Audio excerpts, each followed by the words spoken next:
Saber de Ciencia, un espacio sonoro virtual para la divulgación de la ciencia y tecnología en el Centro Universitario del Sur. Muy buen día tengan todos ustedes, bienvenidos a este podcast para Saber de Ciencia. El día de hoy me encuentro por primera vez no sola, me encuentro acompañada con dos personas muy importantes a las que les agradezco mucho que estén aquí para presentar primero a Álvaro García. Muy buen día a todos, tardes y en cualquier momento que nos estén escuchando. Les agradezco por permitirme estar aquí en el podcast para Saber de Ciencia, esperando estar mucho más episodio con ustedes. Y también, por supuesto, a nuestra invitada especial, Nicoleta Rigini. Bienvenida. Hola, buen día a todos y muchas gracias por invitarme. Para mí también es un placer estar aquí. Muy bien, el día de hoy tenemos un programa. Tenemos a estas dos personas invitadas para hacer una conversación un poquito amena y un poquito nueva, conforme a un tema que también pues no es como casualmente que llegas a platicar y vamos a platicar sobre la alimentación en los animales, ¿no? Y precisamente para eso el día de hoy tenemos aquí a la doctora, pero por favor, doctora, nos gustaría que siguiéramos con la dinámica de estos programas que hemos tenido y que se presentara usted misma ante nuestros escuchas. Sí, claro, con gusto. Bueno, yo soy Nicoleta Rigini, como ya me presentaron. Actualmente trabajo aquí en la Universidad de Guadalajara, en CUSUR. Soy la coordinadora del doctorado en Ciencia del Comportamiento con orientación en Alimentación y Nutrición en el ICANN, que es el Instituto de Investigaciones en Alimentación y Nutrición. Y pues yo llegué aquí hace un par de años. Yo soy bióloga, soy italiana y tengo mis estudios de licenciatura allá en Italia. En particular estudié ciencias naturales. Luego llegué aquí a México, hice una maestría en ecología y luego un doctorado en antropología biológica. Y luego he hecho algunos postdoctorados también con énfasis en estudios de ecología nutricional, metabolismo, pero sobre todo, como decías, enfocados en animales más que humanos. Y entonces ahora que trabajo en el ICANN, en donde sobre todo, se estudian también modelos animales, pero sobre todo las investigaciones en alimentación y nutrición y comportamiento están enfocadas a los humanos. Entonces yo, digamos, tengo en mi background algo un poquito diferente en este sentido. Muy amplio y no cabe duda que muy interesante. Esos temas ambientales, un poquito ambientales, biológicos, son algo que poco se toca por acá, pero que no dejan de ser relevantes. Entonces, para comenzar, hace poco tenemos entendido que presentó una investigación llamada Estudiando el comportamiento y la ecología nutricional desde ratones hasta primates no humanos y humanos. Así que a lo largo de esta charla vamos a ir platicando sobre ello, pero para ir comenzando me gustaría preguntarle ¿qué diferencia hay entre el comportamiento alimentario humano y el comportamiento alimentario en animales? Sí, una pregunta muy interesante, efectivamente. Pues para empezar podemos definir el comportamiento alimentario, que es todo lo que hacen los organismos para alimentarse. Entonces pueden imaginarse que incluye un montón de cosas, ¿no? Porque todo lo que hacen los organismos se puede estudiar desde el punto de vista justamente comportamental, conductual, pero también se puede enfocar el estudio a cuestiones más fisiológicas de los organismos, metabólicas, también a las cuestiones que tienen que ver con el ambiente en donde viven los organismos, ¿no? Cómo buscan el alimento, cómo interactúan con otros organismos para obtener el alimento. Entonces, todo eso pues se puede estudiar en los humanos en el sentido de que obviamente es un campo de estudio muy amplio sobre lo que hacemos diariamente para escoger los alimentos que comemos y que preferimos. Pero también en los animales pues hay un campo de estudio muy amplio que toma en cuenta efectivamente no solo las cuestiones conductuales, sino también mucho más las cuestiones de la ecología, o sea, del medio ambiente en que están inmersos los animales. La diferencia más importante, diría, es que en el caso de los humanos toman relevancias muchas cuestiones que tienen que ver con la cultura, con cuestiones también sociales, todas cosas que en los animales pues no existen, digamos, con algunas excepciones, si uno quisiera, para algunos grandes simios, como los chimpancés o algo, en donde hay todo un debate si hay cultura o no. Pero digamos que en este sentido, estudiar organismos animales puede ser más sencillo, entre comillas, porque se pueden separar más muchas cuestiones como más biológicas y fisiológicas y no entran todas estas cuestiones, como decía, de sociales y culturales de los humanos, ¿no? Que a veces para saber qué comemos, pues no solo depende de nuestra situación fisiológica, sino también de la interacción con otras personas, ¿no? Con nuestros amigos que nos ofrecen algo de comer, aunque no estemos llenos o no queramos comer, pues al final terminamos comiendo, ¿no? Entonces es más complicado desde ese punto de vista poder analizar realmente la selección y las decisiones de las personas en cuanto a qué comer, cuándo comer, cuánto comer. Muy bien, y doctora, antes de continuar, me gustaría que nos platicara también un poquito de qué se trata la investigación que acabo de mencionar hace un momento, que es un poquito largo el nombre, pero cuéntenos, ¿a qué va esta línea de investigación? Sí, a mí siempre me ha interesado la ecología nutricional en el sentido de que, bueno, yo soy bióloga, entonces inicialmente a mí me interesaba estudiar el comportamiento animal porque, pues como, digamos, como preferencia personal, siempre me había sentido más atraída hacia el estudio de la conducta animal, ¿no? Porque vemos ciertos animales hacer ciertas cosas que difieren de algunas especies que a lo mejor son parecidas, pero su conducta es diferente, no sé. Entonces, en el caso de los animales, siempre es muy importante la cuestión ecológica, o sea, el ambiente en donde viven. Y eso cobra más importancia, sobre todo en los tiempos actuales en que vivimos, en donde muchos de los ambientes han sido y están siendo transformados por presiones de las actividades humanas, ¿no? Entonces, son trabajos estos que también son importantes desde un punto de vista de la conservación, porque solo estudiando a las necesidades de los animales, su conducta en vida libre, sus necesidades alimentarias, podemos saber cómo hacer para tratar de conservarlos, de hacer que sobrevivan todavía en sus ambientes y que puedan sobrevivir también de manera exitosa, ¿no? Entonces, mis investigaciones nacieron en particular porque a mí me interesaba estudiar a los primates.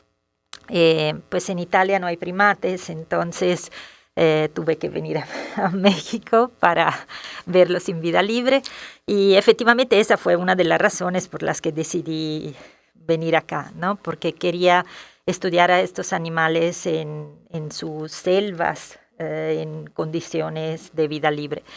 Entonces, todos mis estudios iniciales se refirieron a estudiar la ecología nutricional, o sea, cómo se alimentan y cómo esto depende de la disponibilidad de alimento, de la interacción con otros animales en vida libre.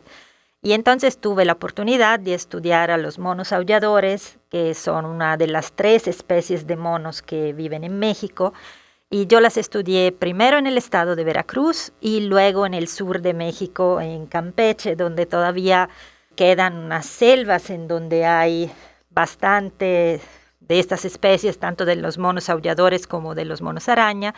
Sin embargo, la especie que yo estudié, que se llama Alouatta pigra, está en peligro de extinción porque sobre todo se está reduciendo mucho el ambiente en donde viven.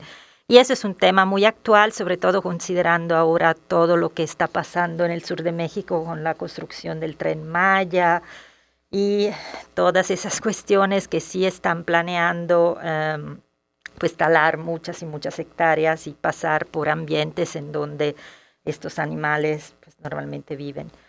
Y Entonces mi investigación inicialmente se trató de pues seguir a estos monos diariamente por muchas semanas, muchos meses y ver qué comían. Entonces el trabajo del biólogo de campo a veces es un poco pesado porque hay que tomar datos muy detallados sobre, en este caso, la alimentación, que no es tan fácil si uno quiere ver realmente qué come un individuo, o sea, un mono durante todo el día, ¿no? Entonces hay que seguirlos, verlos con los binoculares y también colectar muestras de todas las frutas y hojas que comen. Y esto también lo hice porque, de nuevo, había un interés también en la conservación de estos animales, entonces tratar de ver cuáles pueden ser algunas especies de árboles que son importantes para ellos, que necesitan entonces como base de su alimentación. Y también con otro enfoque se puede estudiar, porque de hecho yo el doctorado lo hice en antropología biológica. Eso puede parecer un poquito extraño porque aquí en México la antropología, cuando se escucha sobre todo, se refiere a antropología cultural o social. En el caso de Estados Unidos, donde yo hice el doctorado, muchos departamentos donde se estudia antropología biológica es porque se quiere entender la evolución humana, ¿no? O sea, cómo llegamos a ser lo que somos, y entonces los parientes más cercanos que tenemos obviamente son los monos, los primates, bueno, los simios, y entonces se pueden llevar a cabo muchos estudios también ecológicos de primates, pero poniéndolos en un contexto evolutivo, o sea, de ver cómo estos animales en ciertos ambientes han desarrollado pues diferentes comportamientos, diferentes necesidades, y cómo eso pues en los milenios puede haber dado pie a que surgieran diferentes especies que luego pues llegamos a ser nosotros también, el Homo sapiens, ¿no? Y bueno, entonces todas estas cosas abonaban a que pues a mí me interesara hacer este estudio de ecología nutricional, y en particular hay unas teorías y unos modelos recientes que indican, tanto para los animales como para los humanos, que es muy importante a veces cuando se estudia las ingestas de diferentes tipos de alimento, y se pueden desglosar en macronutrientes que son importantes como la proteína, los carbohidratos, los lípidos. Pero estas nuevas teorías sugieren que no es importante tanto la cantidad absoluta de cuántos lípidos, cuántas proteínas consumimos, sino que es muy importante la relación entre algunos de esos nutrientes, o sea, la proporción entre uno y otro. Entonces, no importa si uno ingiere en gramos mucha proteína o mucho carbohidrato, sino hay que ver la proporción entre uno y otro.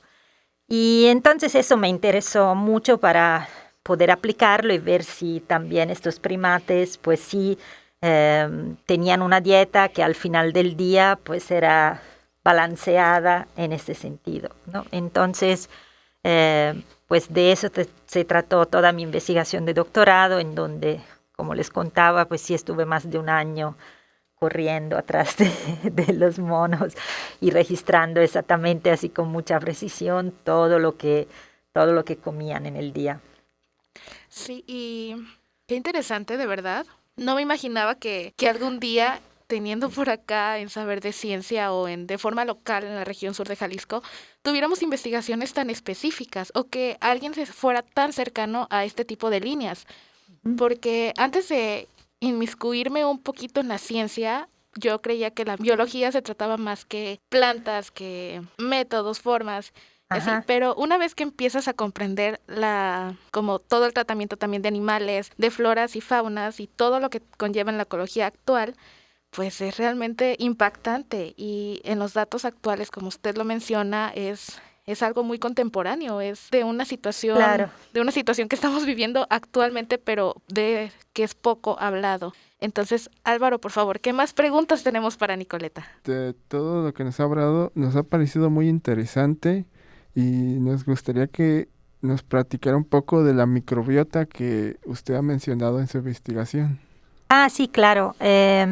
Obviamente cuando hablamos de alimentación y de los efectos de la alimentación y los nutrientes sobre la salud de los animales, la microbiota tiene un papel muy importante, sobre todo considerando que en los últimos años, en las últimas décadas, pues ha habido una revolución también en cuanto a técnicas para poder ser mucho más precisos en distinguir y determinar pues toda la microbiota y los microbiomas, o sea, los genes también asociados a la microbiota, que están tanto en los humanos como en todos los animales, en todos los organismos. Y entonces he tratado de incorporar a mis estudios también cuestiones de análisis de la microbiota intestinal, en el caso de los primates, obviamente, con los que he estado trabajando mucho tiempo, pero también lo estamos incorporando a otros estudios que he llevado a cabo también con murciélagos silvestres y con ratones.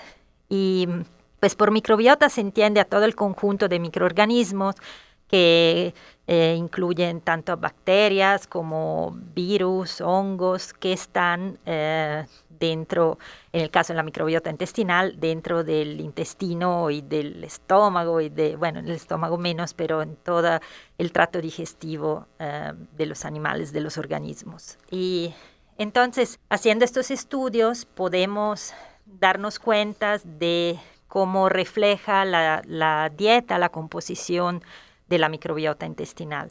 Y la microbiota es muy pues variada en el sentido que hay muchos tipos de grupos de bacterias, de virus, de hongo que tienen un equilibrio muy, digamos que puede ser desequilibrado muy fácilmente, ¿no?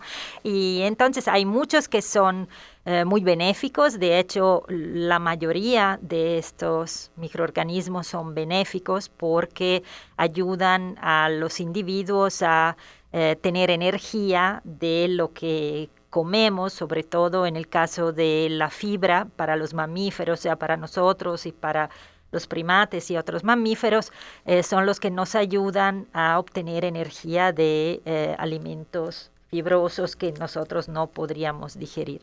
Entonces tienen un papel importante, sobre todo, pues sí, en la obtención de energía, en la digestión, pero cada vez más se ha visto que tienen un papel importante también en el sistema inmune, en muchas otras cuestiones y también hasta en el comportamiento de los individuos. Entonces, cada vez más es un campo de estudio que habría que abordarse cuando se habla también de comportamiento alimentario y de salud de los organismos.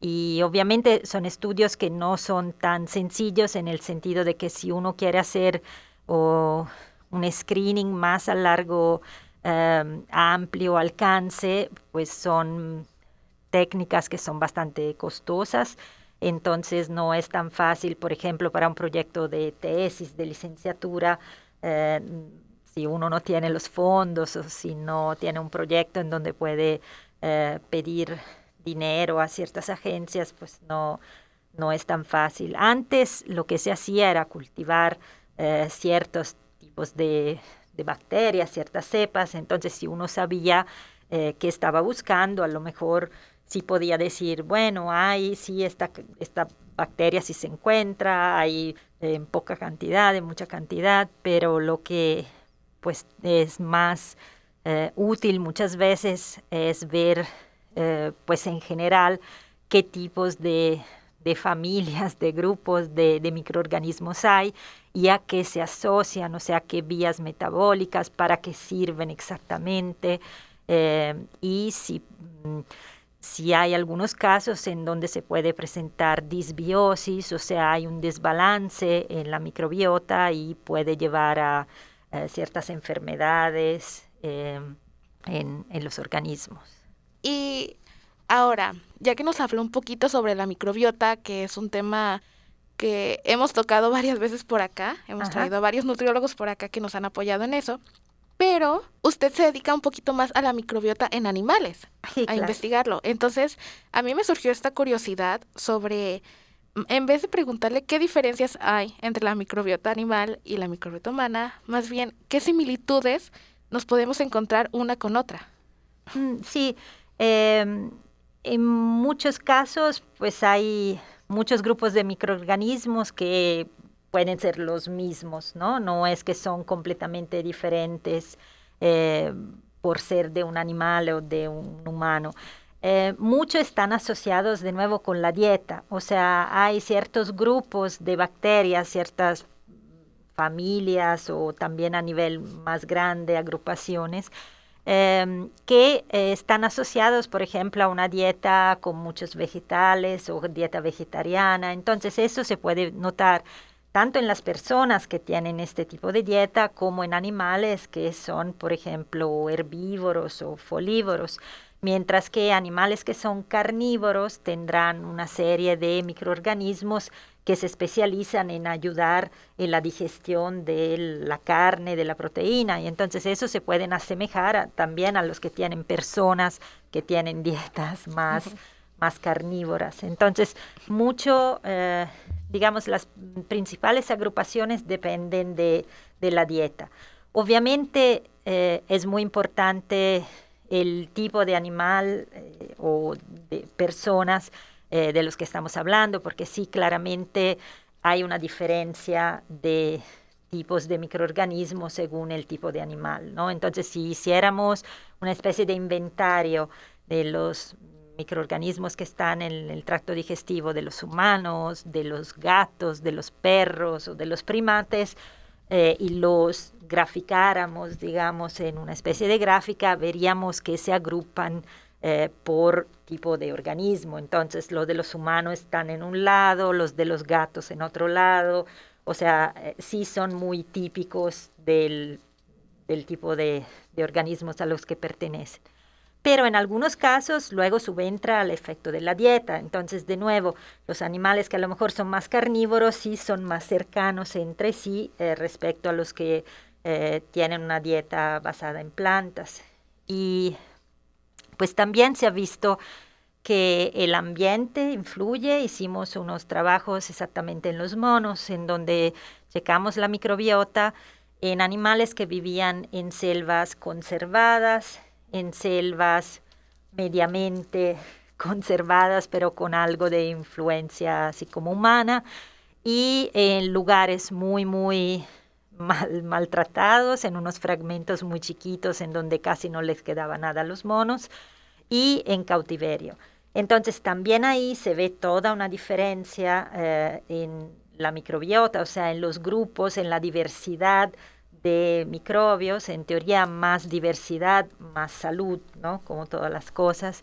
Entonces que esta diversidad pues disminuía conforme el ambiente también era más degradado.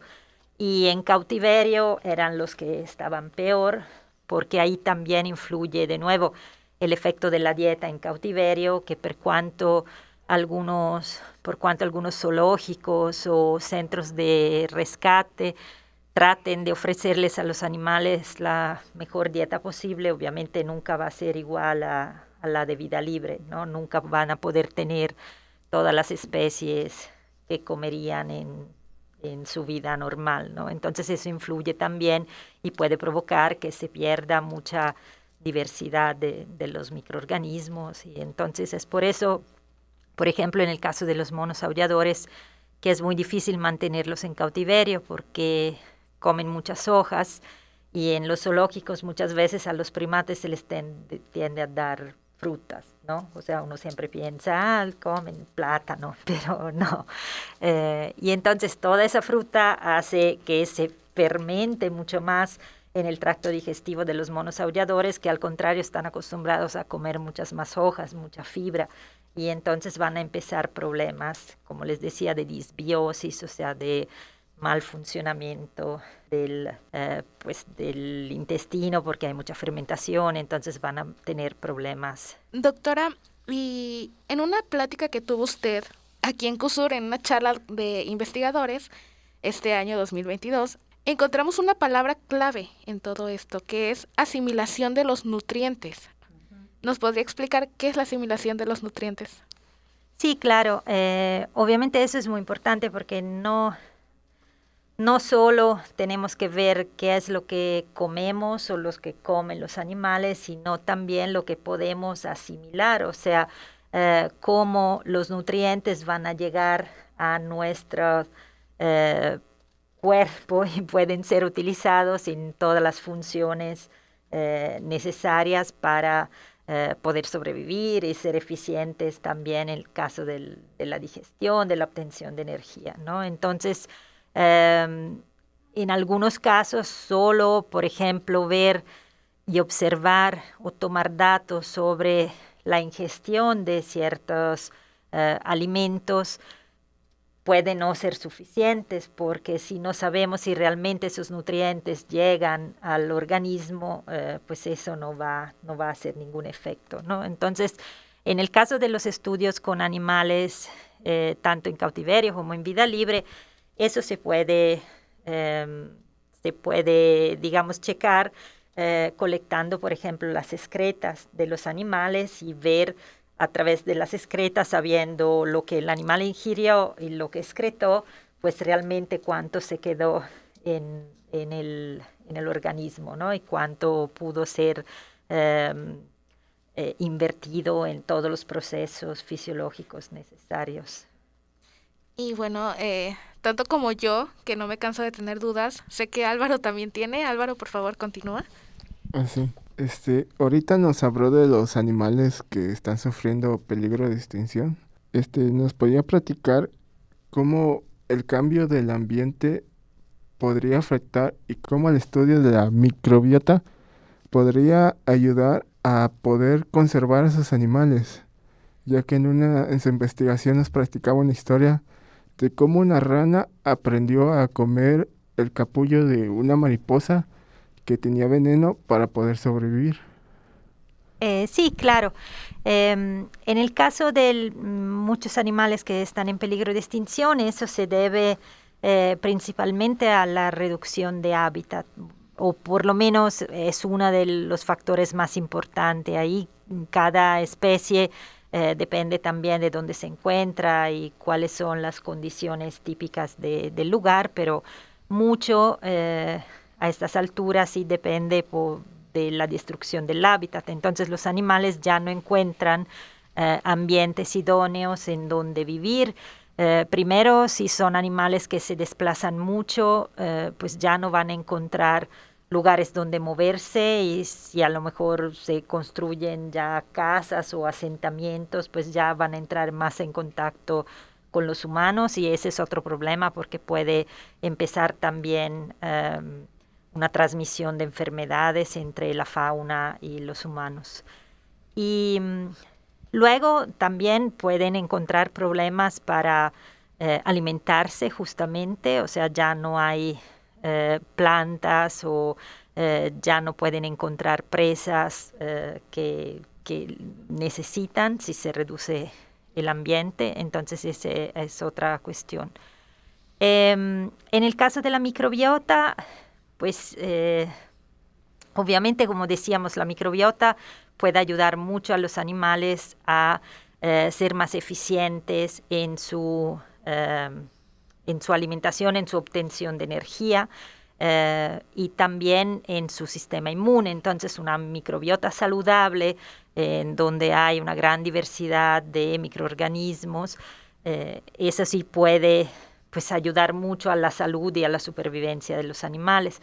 Obviamente, cuando se degrada el ambiente, también la microbiota puede sufrir una degradación, porque muchas de la microbiota que tenemos, una parte, digamos, la obtenemos sobre todo, pues los mamíferos la obtenemos de nuestras mamás, ¿no? Entonces también los animales, la mamá, tanto al momento del nacimiento como a través de la leche, todo nos pasa, o sea, no toda, pero buena parte de la microbiota saludable. Y luego la obtenemos también del ambiente. Entonces, si el ambiente es degradado, pues también la microbiota es muy fácil que que no esté saludable. Entonces se empieza a formar un círculo en que pues cada vez más están en peligro los organismos. Y no sé al final si la otra pregunta o se me olvidó. No, más bien, continuando precisamente con este tema de los animales en peligro de extinción, ahora que lo menciona, ¿hay un comportamiento distinto o cuáles son los cuidados especiales, por ejemplo, que debe de tener ahora un animal que está categorizado como animal en peligro de extinción? Sí, mira, algunas cosas se pueden hasta notar estudiando, o sea, observando el comportamiento de los animales. Muy fácilmente se pueden ver ciertos comportamientos que antes, en una situación más normal y en un ambiente conservado, no se llevaban a cabo.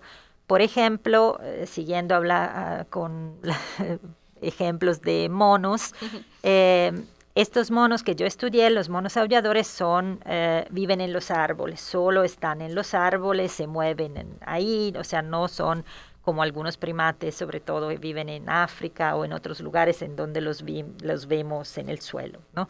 Entonces, si empiezan a reducirse los árboles que son talados y se reduce el espacio que ellos tienen a disposición, pues de alguna manera son forzados a bajar al suelo para poder desplazarse, por ejemplo, de un árbol a otro, de un fragmento de selva a otro. Entonces, en ese caso, hay algunos comportamientos que sí podemos observar, aunque no sepamos, digamos, la categorización oficial de que están en peligro de extinción, pero simplemente llevando a cabo estudios de comportamiento, muy fácilmente podemos empezar a ver ciertos comportamientos que no son los típicos de la especie y que tienen que empezar a llevar a cabo estos animales para poder sobrevivir, pero pueden a su vez tener que ver con más riesgos. Por ejemplo, si estos monos bajan al suelo, pueden ser atacados por perros, pueden llegar en contacto con materiales más peligrosos y digamos, no es un comportamiento natural para esa especie de monos. Entonces, simplemente observando y registrando las conductas y los comportamientos de estos animales, sí podemos ver si hay algo ya que no está bien y que pueden estar en riesgo, ¿no? Puede estar en riesgo su supervivencia. De lo que se puede hacer, pues a veces es un poco difícil porque si ya se reduce el ambiente, en algunos casos se han hecho translocaciones, o sea, son unos programas por unos entes de conservación que obviamente hacen todos unos estudios previos y no es algo sencillo que se pueda decidir de un día para otro, ¿no? Simplemente, vamos a ese fragmentito, agarramos esos 5 monos y obviamente los sedamos, los anestesiamos, ¿verdad? Y los llevamos a una selva más amplia y ahí los dejamos y seguramente van a estar bien. Obviamente no se puede hacer así, hay que hacer todos unos estudios previos para ver si el lugar en donde van a ser liberados es un lugar donde hay suficientemente comida para todos, donde hay otros grupos de la misma especie de animales que a lo mejor no vayan a surgir problemas de agresiones o de falta de alimentos. Y entonces no es algo que pueda ser tomado a la ligera y a veces siento que, no sé, políticamente hay ciertos programas que quieren hacer cosas supuestamente buenas para los animales o el medio ambiente y se inventan alguna estrategia que puede parecer buena a los ojos de la gente, pero no ha sido bien pensada desde el punto de vista y analizada por personas expertas, ¿no? Por biólogos, ecólogos y todo eso. Entonces también eso de la translocación, en algunos casos sí es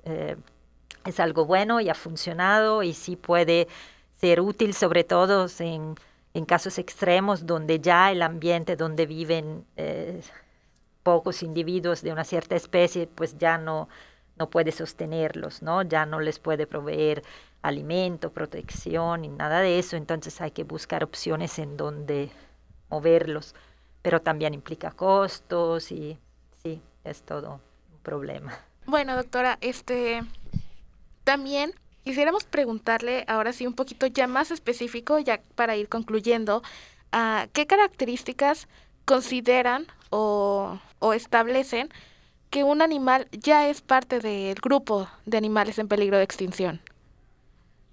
Sí, creo que una de las categorías más importantes es ver pues el ambiente, como decíamos, en donde viven los grupos, cuántos grupos hay en ciertas extensiones de ambiente.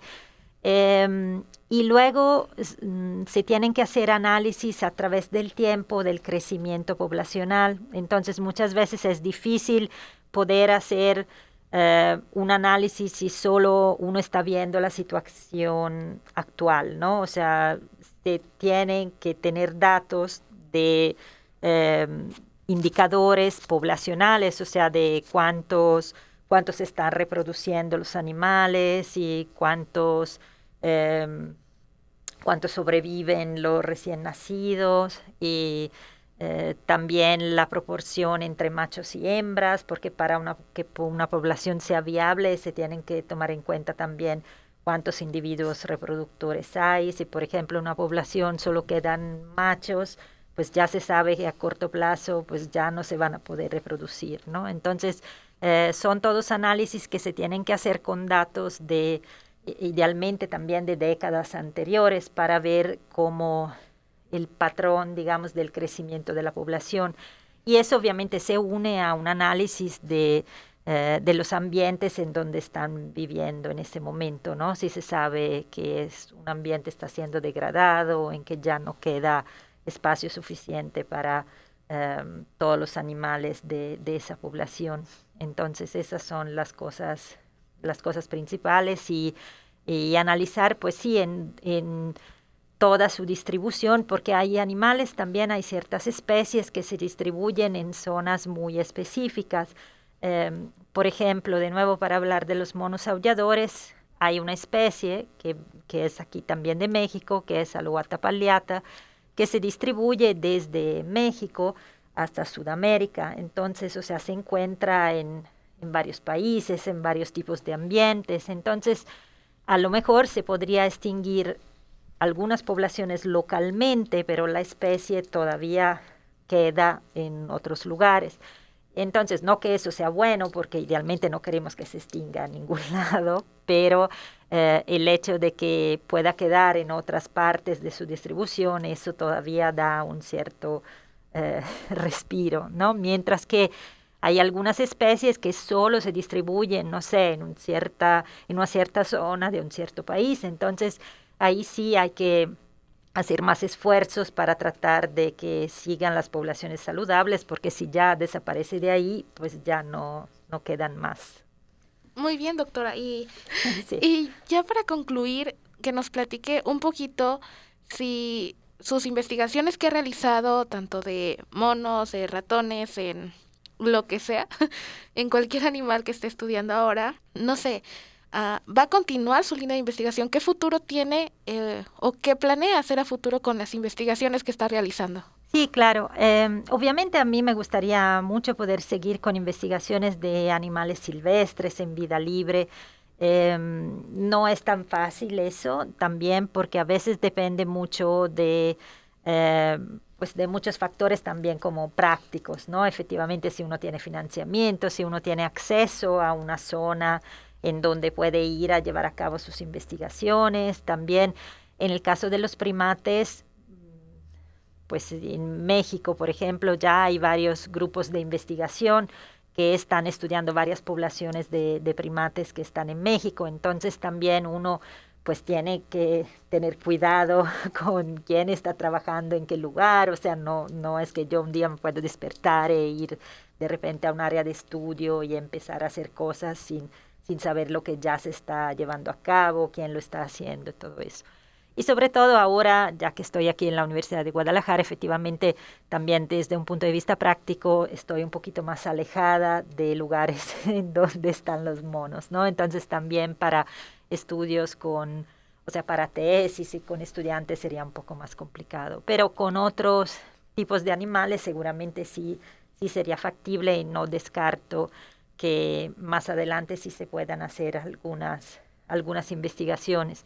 También lo que había hecho últimamente en estos estudios para averiguar el balance de nutrientes de los animales, una opción es que ciertos tipos de animales, y lo había hecho por ejemplo con murciélagos o con ciertas aves, se pueden capturar en vida libre y llevar al laboratorio para hacer unos experimentos que no duren tanto y que no estresen obviamente demasiado a los animales, y luego volver a liberarlos. Entonces esa también es una opción viable para poder hacer unos experimentos ofreciéndoles diferentes tipos de alimento que varían en su composición nutricional y ver cómo estos animales regulan la ingesta de ciertos nutrientes importantes para poner a prueba exactamente esta teoría que les decía, que la proporción de nutrientes es la que al final tiene un efecto importante también sobre la salud de los animales. Entonces eso sería algo que me gustaría poder llevar a cabo, y por lo mientras pues en realidad estoy trabajando más con las ratas de laboratorio que aquí tenemos en el bioterio, entonces también pueden ser un modelo muy útil para llevar a cabo ciertos tipos de experimentos relativamente sencillos que no implican tampoco ningún daño para los animales ni nada de eso. Muy bien. Entonces, Álvaro, no sé si tú tengas alguna pregunta más por ahí. No, me ha parecido muy interesante el tema. Muchas gracias, doctora, por estar aquí con nosotros. ¿Algo más que le gustaría agregar? No, muchas gracias a ustedes, y no, nada más que, bueno, a lo mejor hacer así un llamado a, pues, si hay estudiantes a los que les pueda interesar esta línea de investigación, yo con gusto los puedo recibir y podemos pensar en algún trabajo, aunque sea así como muy puntual, que se puede hacer. Obviamente aquí en CUSUR, por ejemplo, no está la carrera de biología, que a lo mejor podía parecer más afín a las cosas que hago, pero en realidad, como les comenté, como me enfoco en cuestiones también de ecología nutricional y nutrición, yo siento que podría ser también algo útil para los estudiantes de nutrición que siempre piensan tener que estudiar la nutrición en humanos, pero se pueden hacer ciertos estudios que pueden ser útiles también como de los animales, ¿no? Y hacer comparaciones efectivamente con los humanos. Pues de hecho tenía una amiga hace muchos años cuando llegué a México, ella estudiaba nutrición, hizo una tesis sobre los monos aulladores y sobre la dieta óptima que se le podía ofrecer a estos monos en cautiverio y todo, y la hizo todo desde el punto de vista más de un nutriólogo, ¿no? Entonces sí fue muy interesante también esto. Ojalá nos toque por algún día conocerla, sí. Porque no dudo que ha de ser impresionante la investigación que realizan. También vamos a buscar nosotros por Saber de Ciencia la difusión de este tema para incluso aquí en la comunidad universitaria. Espero que alguien se llegue a interesar también con usted, a resolver dudas así como nosotros las tuvimos el día de hoy. Pero nada, muchas gracias por habernos acompañado. No, de nada, ha sido un placer, gracias a ustedes. Bueno, desde las cabinas del Laboratorio de Periodismo del Centro Universitario del Sur, Álvaro y yo les damos las gracias a todos ustedes por habernos escuchado el día de hoy y los esperamos en el siguiente podcast para Saber de Ciencia. Adiós. Esto fue Saber de Ciencia, un podcast que lleva la ciencia al alcance de todas y todos.